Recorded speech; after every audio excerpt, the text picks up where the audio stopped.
মামি হুম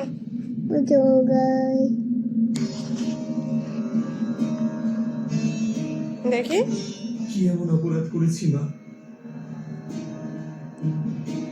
যে আমার পিতার জন্য এই সমস্যার কারণ হয়েছে? সুন্দর তো। কি ওটা দেখে তোর ভালো হয়নি একদম।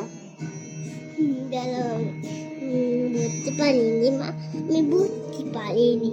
বুঝতে পারলনি, এবার বুঝে আঁকো সুন্দর করে। তাহলে তার সমাধান আমিই করব মা।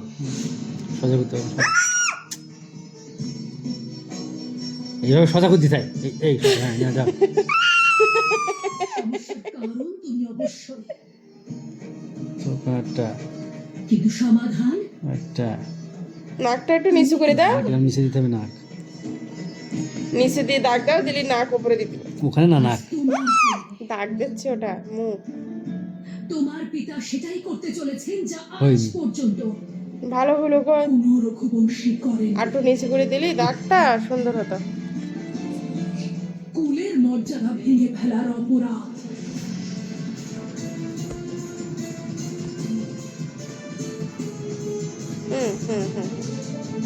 এবার দেখি কিরকম হয়। এই তো সন্তানেরই কর্তব্য, এক পূর্বপুরুষের মর্যাদা রক্ষা করা। তুমি কি নাকটা দিয়ে নাও, তারপরে মুখ দিবা। আদেশ করো। আমার প্রথম বর অযোধ্যা সিংহাসনে আর তুমি নয়, আমার পুত্র ভরত। কিন্তু ভালো হচ্ছে না। আমি একটা করি, দেখো কিরকম হয়। দাও এরকম একটা চোখ, মা না আর একটা চোখ। মুখটা যদি নিচেই দাও নাকটা দেওয়ার পরে, কিন্তু তাহলে মহারাজ দশরথ নিষ্কলঙ্ক ছিলেন এবং সর্বদা থাকবেন। উনি সারা জীবন ধর্ম রক্ষা এবং রঘুবংশের মর্যাদা পালন করেছেন। কি করবো বাবা? সৃষ্টিহীন মানুষ পথভ্রষ্ট হয়, আর তোমার কি দিয়েছে ওটা মাথায়? তাই চলছে, মাথায় অনেক শিং উঠেছে, দেখেছে? বাবা এই বেলুনটা তুমি মকিয়া দিলে, বাবা বেলুনটা মকিয়া দিলে।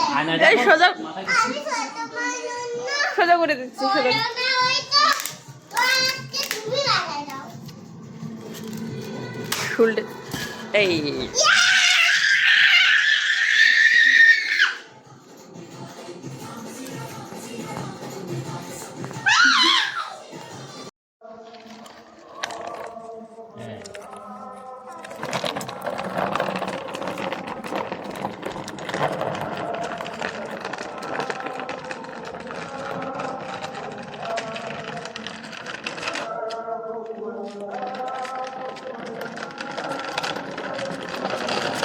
হাত দিও না, হাত দিও না।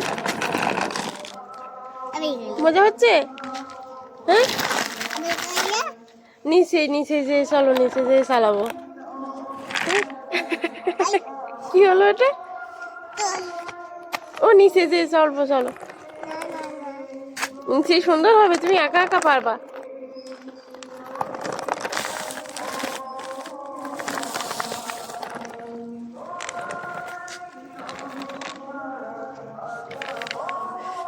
লোক দুটো কাটি দিই। না না, লক কোনোভাবেই বাঁধবে না, বুঝছো না?